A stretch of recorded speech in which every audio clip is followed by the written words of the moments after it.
Hello, I am Paula Tobin, and today I am reading Deuteronomy 7. Now once the Lord your God brings you into the land you are entering to take possession of, he drives out numerous nations before you, the Hittites, the Girgashites, the Amorites, the Canaanites, the Perizzites, the Hivites, and the Jebusites, 7 nations that are larger and stronger than you. Once the Lord our God lays them before you, you must strike them down, placing them under the ban. Don't make any covenants with them, and don't be merciful to them. Don't intermarry with them. Don't give your daughter to one of their sons to marry, and don't take one of their daughters to marry your son, because they will turn your child away from following me, so that they end up serving their other gods. That will make the Lord's anger burn against you, and he will quickly annihilate you. Instead, this is what you must do with these nations. Rip down their altars, smash their sacred stones, cut down their sacred poles, and burn their idols, because you are a people holy to the Lord your God. The Lord your God chose you to be his own treasured people beyond all others on the fertile land. It was not because you were greater than all other people that the Lord loved you and chose you. In fact, you were the smallest of peoples.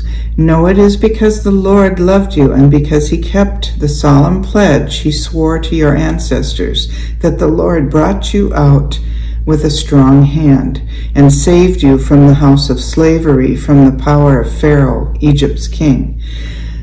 Know now, then, that the Lord your God is the only true God.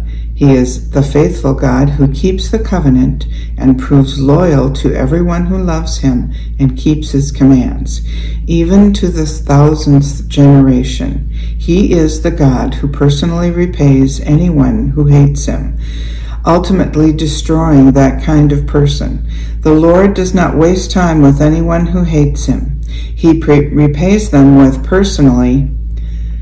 So make sure you carefully keep the commandment, the regulations, and the case laws that I am commanding you right now.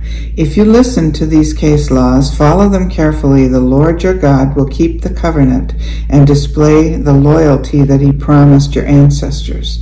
He will love you, bless you, and multiply you. He will bless the fruit of your wombs and the fruit of your fertile land, all your grain, your wine, your oil, and the offspring of your cattle and flocks, upon the very fertile land that he swore to your ancestors to give you.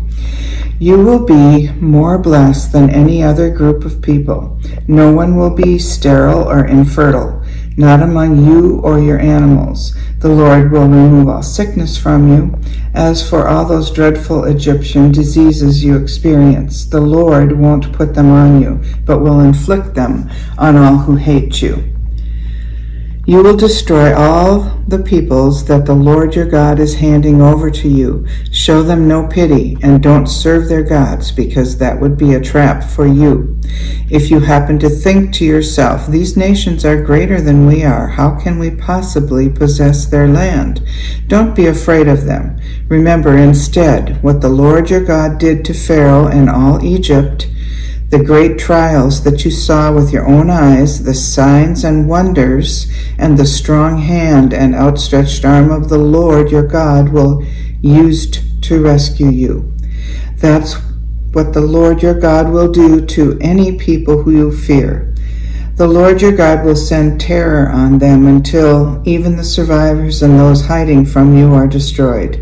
Don't dread these nations, because the Lord your God, the great and awesome God, is with you and among you. The Lord your God will drive out these nations before you bit by bit. You won't be able to finish them off quickly otherwise. The wild animals would become too much for you to handle.